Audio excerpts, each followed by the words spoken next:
And why would someone on a whim choose from all to order him?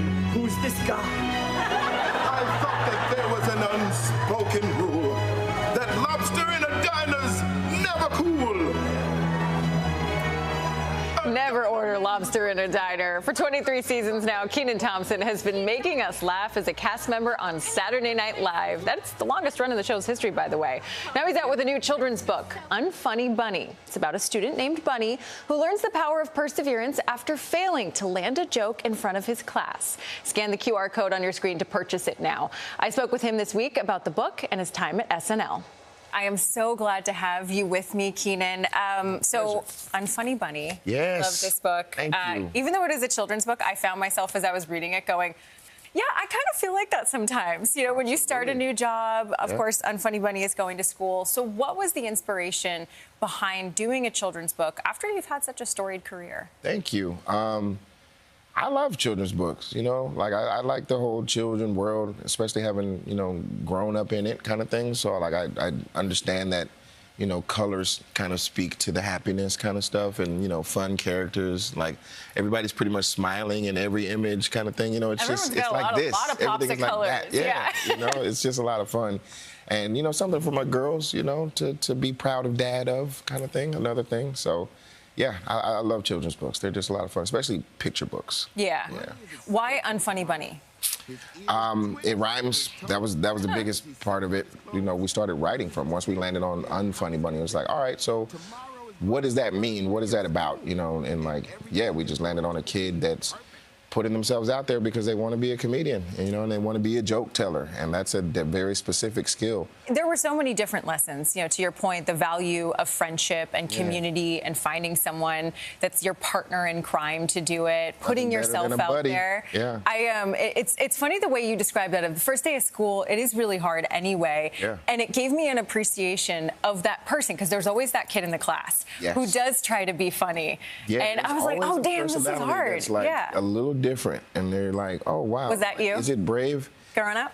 Ish. You know, I had my sense of humor. I wasn't like, you know, I'm terrified of my mother. Like, I was not trying to get in trouble, so I wasn't necessarily like a class clown. But yeah, amongst my friends, you know, kind of thing. Like, yeah, I like to laugh, but. There was always like another kind of character that was that like big, bold, you know. Oh yeah. Like, just throwing out weird noises, or like actually having jokes, or just being, you know, different in the way they dress or do their hair, or like, you know, kind of people, you know, just. Well, and I think that's celebrated in this book because even if your thing isn't that you're the joke teller, you can relate to Unfunny Bunny. 100%. I think anytime you put yourself out there is kind of the similarity, basically, and how weird it can be, or, you know, how scary it can be. If you can face that fear, you know, you never know really what's on the other side, and it might be a career in stand-up, you know?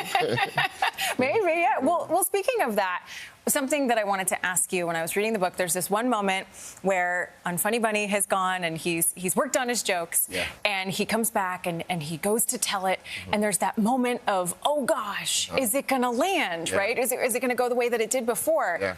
Do you still have that when you are up there, this moment of anxiety of how are they going to react? Absolutely.